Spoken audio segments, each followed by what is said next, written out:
আরে বাবা 2 পিস গোশ কেন? 20 কেজি মুরগির গোশ দিয়ে রানলেও ভাগে পাবা না। এরম একখান বিশিষ্ট ঝৈলাক্ত পদ হয়েছে। যেদিন আমার মনটা খারাপ থাকে সেদিন মনেরও মনটা ভালো করার জন্য এরাম একখান ঝালঝাল করে পদ রাইতে ভাত খাই। এই বেশি না, হাড় ছাড়া পোল্ট্রি মুরগির সাদা গোশ 3-4 পিস একদম কুচোই নিছি। দিলাম আবার খানিকটা নুন, সামান্য একটুখানি হলদির গুঁড়ো আর খানিকটা ধনিয়ার গুঁড়ো। হাফ ইঞ্চি দিছি থুকু, হাফ চা চামচ আদা বাটা আর হাফ চা চামচ রসুন বাটা। দিলাম আবার হাফ চা চামচের মতন শুকনো ঝালের গুঁড়ো। ভালো করে চটকায় চটকায় মাখায় 15-20 মিনিট রাখলাম সাইড করে। মুরগির মধ্যে ঝাল নুনটা ঢুকুক।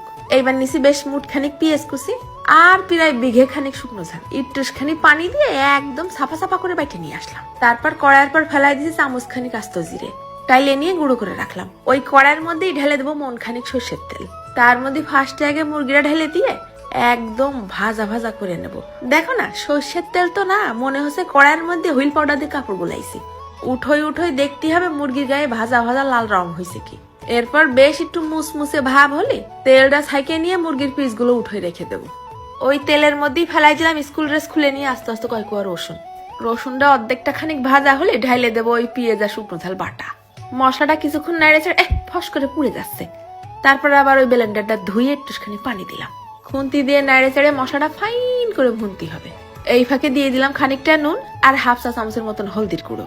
সেটারও কিছুক্ষণ মিশাই নিয়ে ঢাইলে দেবো ওই ভাজা মুরগির গোশ। মশলার সাথেও মুরগির গোশটা কিছুক্ষণ নাড়ে চেড়ে ভুনে নিতে হবে নে। মশলাটা খানিকটা ঢুকুক। এখন আর পানি টানি কিছু দেবো না, তেল উঠা উঠা ভাপ করে নেব। এই পর্যায়ে পাটাটা মাথায় তুলে নিয়ে এসে ছিটোই দিলাম ওই জিরে গুঁড়ো। এরপর সব একসাথে নেড়ে চেড়ে মিশাই নিয়ে একদম শেষ পর্যায়ে ছিটোই দেবো 2 পিস লেবু চিপড়াই আর দিয়ে দিলাম খানিকটা ধনেপাতা কুচি। হয়ে গেছে রান্না। ঝালখোররা কনে আছে, ভাত নিয়ে এসে চুলোর পিঠে বসো। বেশি না, 1 চামচ তুলে দিবানে, খাইয়ে কান্তি কান্তি বাড়ি যায়নি।